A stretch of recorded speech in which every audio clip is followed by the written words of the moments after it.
This is an unusual annual report review for an unusual annual report. Not just unusual because it's from a bank which says bank less, but also because this document is now compliant with the International Integrated Reporting Standards. It also meets certain sustainability reporting criteria, which I'll elaborate on.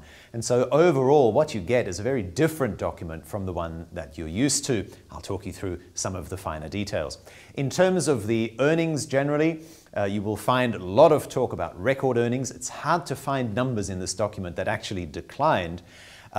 And you'll also find a lot of mention of the word digital. In fact, 78 mentions if you search the PDF document, all illustrating how much more sustainable but also digital DBS is trying to become. We've seen this trend now for the last couple of years that Piyush Gupta has been chief executive, that he's really trying to reinvent banking with his bank. Interesting points to note, as I mentioned, from the earnings perspective, record earnings with both revenue and income up 12%. In China, India, Indonesia, and Taiwan, the earnings have nearly doubled in the last 5 years, up 95% to be precise. And some of the key issues that you'll read about again and again throughout this document can be summed up in that third bullet point here, which is actually from the Chief Financial Officer's commentary, which says that the slower economic growth, weak commodity prices, financial market volatility, and the heightened asset quality concerns are the main points to worry about. So a lot of that volatility has come from the Federal Reserve's do we or don't we increases in interest rates. We've had one so far, many more were expected. Now people are asking whether we'll see any at all in 2016, right? So that obviously causes a lot of that volatility. But as mentioned, this is a very different document. Here are some of the key features. The integrated reporting style, you see that with the greater than, less than symbols around the IR. That signifies that it meets these international criteria. But it also meets the so-called G4 sustainability reporting guidelines issued by the Global Reporting Initiative. Something, again, that you'll see more and more. At the moment, DBS seems to be the only company on the market, or certainly the only bank, one of the few companies that has adopted these frameworks and guidelines. A lot of annual reports that we cover put their awards, their accolades, right up front. DBS doesn't need to do that. They've kind of listed them all on page 190. So, in other words, they've got a lot of good things that they can talk about anyway without having to necessarily point to their annual report. And still, despite the fact that the document has such a different structure, it's still only 200 pages. And of course, before you go to the AGM, I recommend that you read them. Now, when we talk about integrated reporting, here are some of the key features. Page 16, how we use our resources. Very clearly laid out and best of all, written in plain English. And it's obviously not just natural resources or human resources, but all of the resources they have. In integrated reporting, they're actually called capitals. They've changed that to resources. But anyway, very clearly laid out. The distributable financial value, that is the amount of money that they've made and where that goes, is illustrated in this ring chart on page 18. You can see half of the earnings, that black half on this side, that's been retained. Down there you can see the staff, the employees, turnover still at 13%, but many, many more hours spent training the staff that they have. And employee engagement at almost 80% puts them in the 96th quartile, according to Aon Hewitt internationally. So it looks like staff engagement certainly is a positive. When we talk about society, that's where the money for taxes and social contributions goes. And the shareholders in the top left corner, about a quarter of the distributable financial value. Much more interesting to look at and talk about in terms of what this actually means for the various stakeholders than some of the long flowing paragraphs that we see in other annual reports. Page 19, material matters, also a big difference from other annual reports because they spell out in these 4 columns what the materials matters are, what the risks are, as well as what the opportunities are, and further information on what they're doing about these risks and opportunities. And even though they might not actually spend this paragraph on this page explaining what those risks and opportunities are, they at least give you further information as to where you can turn in order to read that up for yourself. They don't digest it down and summarize it all, which is good if you're a stickler for detail, like me, and you'd much rather read it for yourself. Another feature is the CFO's commentary. We rarely see that in annual report. In this case, Chung Sok-hui is given the opportunity to spell out some of the financials. For example, brand value up again, this time $4.4 billion. Elsewhere in the document, you'll also find that they hired 1,000 people. Very interesting what those people do these days at the bank. The increase in volunteer hours was an interesting piece of trivia too. Last year they spent 16,000 hours volunteering. This year it was 27,000. And also 8,000 laptops and desktops have been recycled during 2015. They're starting to recycle mobile phones as well. So that gives you some idea as to that holistic view of the company, not just the financials, which, as the Chief Executive Piyush Gupta himself admits, is possibly what the industry has been too focused on in the past. We'll come back to a little bit more on that front, on the integrated reporting later. Let's now first go through some of the key numbers that you'll find, and that's obviously also still important for shareholders. Page 23, if you'd like to see these charts for yourself. Net profit up by 12%, excluding abnormals, and you can see that net interest income is still a substantial part, but non-interest income has also grown, with the net interest margins, the NIMs, as it says, having bounced 2 years ago, continuing their advance and continuing to grow. Very interesting in an environment where the margins are already so thin because interest rates are so low. Where is the income coming from? You'll see that on this page here. In this table, you'll see Singapore still leading the pack with 12% growth. Hong Kong growing the strongest, up by 20%, with the rest of Greater China up by 7%, perhaps illustrating some of that slowdown in China. Net profit in terms of return on equity, according to their internal statement, they're looking for 12% return on equity, but that's in a normal interest rate environment. And clearly we're not in a normal interest rate environment with them being so low. So 11.2% at least puts them back as where they were a couple of years ago. Net income in total, having cracked the 10 billion figure for the first time. And you can see the 5-year historical chart there with the 10 billion bar in red. Where has that money coming from? Page 24. The only one that's down is investment banking. That was down by 25% due to second half contributions being weaker and lumpy contributions in the previous year, they say. The brokerage business was up by 4%. They've revamped their equities trading in Singapore and Hong Kong to make it more user-friendly. Let's also take a look at this section here on the business unit and geography performance. By business unit, consumer banking and wealth management up by 23%. Institutional banking, so-called IB, was up by 7%. Income from trade finance was down by 14% due to the slowdown in China and depressed commodity pricing. So again, you can see that theme building that I was talking about in terms of China and commodities. And as I'm looking through the annual report, I'm looking for more and more evidence to either confirm or counter the theme that we have established. And so here's another piece of evidence that seems to confirm that. I have to say too that as a journalist, I'm always looking for the negatives, particularly when you have a company that's growing and putting in record performances. I'm looking for the but. Where are the things that haven't worked out so well? And I must admit, I've been a bit hard-pressed to find them. Page 25 and onwards. Expenses, cost-to-income ratio still at 45%. Expenses were up, but so was income, as we saw. And part of the reason was the consolidation of Société Générale's private bank in October 2014, consolidation of a joint venture in Hong Kong from June the 30th, and the appreciation of the US dollar and Hong Kong dollar against the Sing dollar also helped. The appreciation of 7% did boost the earnings, so watch the currencies. It's not just the fundamentals, they got a bit of a helping hand, a bit of a backdraft, you could say, from the weaker Singapore dollar.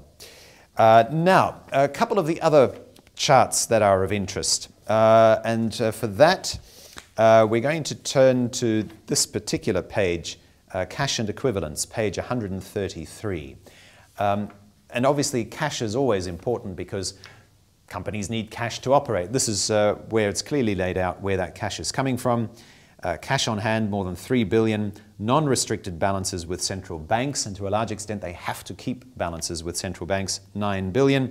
The restricted balances, that's the one I was talking about, they have to have them, 6 billion. So overall, their own cash and equivalents, 12 billion. If you include the one with the central banks, it's 18 billion. Whatever the numbers are, what's important to remember, and I guess you'll see that point made again and again, is that they meet all of the requirements from Basel III and others with flying colours. Without even having to look at the percentages, it's no wonder that they've received the Safest Bank in Asia award for a number of years running. Let's turn our attention back to page 8, where the chairman Peter Seah and the chief executive Piyush Gupta give their commentary. And that's, again, one thing that I enjoy most, and I warmly recommend to you, even if you're bamboozled by the numbers, at least read their commentary, because that gives you a lot of color as to how the company is performing, where it's heading. Here are some key quotes. Asset quality, they say, remained resilient, in a nod to all of those people who were worried about DBS's asset quality, that they've been too aggressive loaning. They say asset quality resilient. Non-performing loans and specific allowances inched up, but they say were in line with their expectations. In fact, that inching up you can see on page 26 under specific allowances. They recommend shareholders expect specific allowances to average 25 basis points of loans through the economic cycle.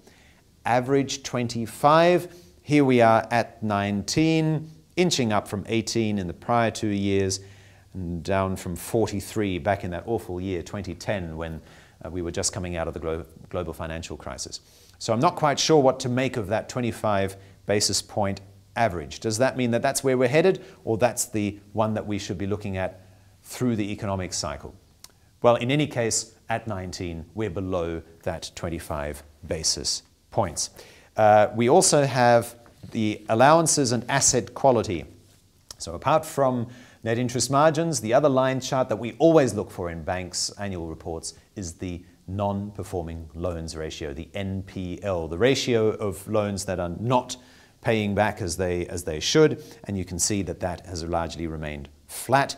You can see the amount or the percentage of loans that are more than 90 days overdue. That red bar is lengthening somewhat, but that's only because there are more loans, right? So in other words, the non-performing assets. So the non-performing assets is up, but not as a proportion of loans overall. It remains flat.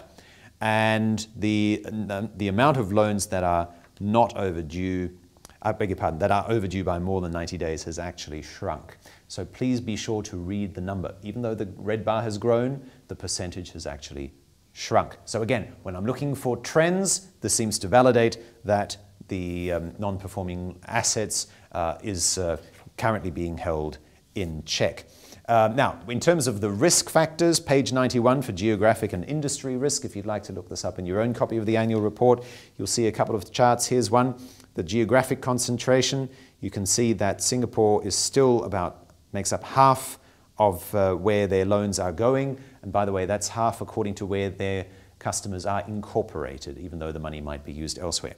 You can see Hong Kong is in there. So not much change overall compared to previous years.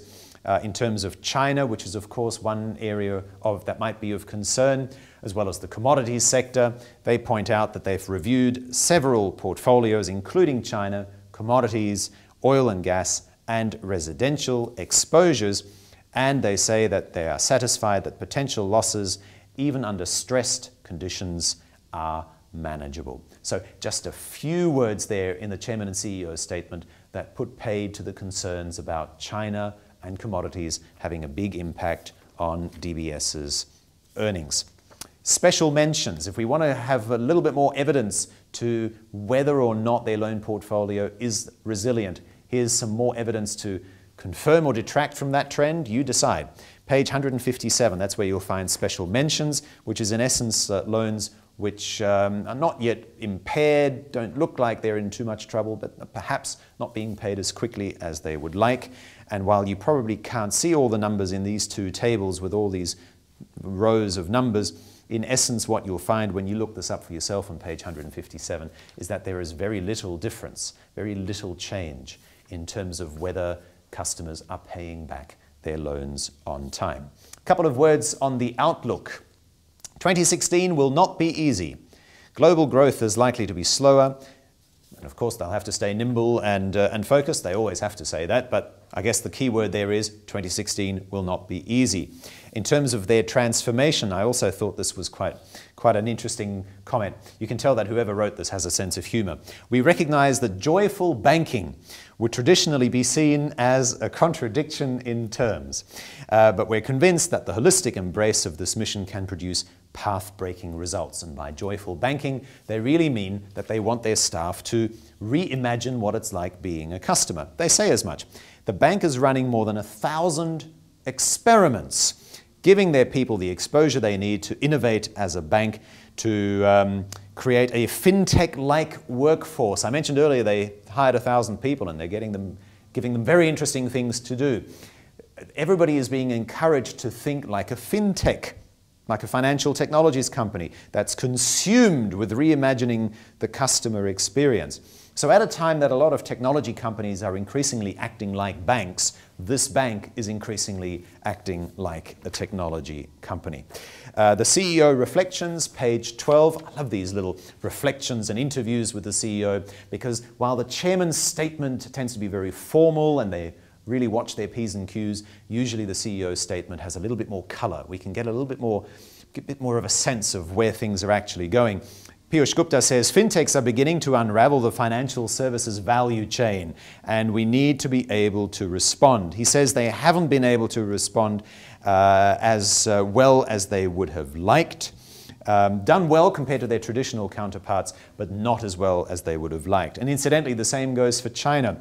One area where we would have liked to do more is growth in our big geographies, China, India, Indonesia. Our large corporate franchise has done well, he says, but the SME and consumer businesses have been challenged by distribution limitations. In other words, they're not being able to get out their products as much to their customers as they would have liked, as well as regulations also getting in the way.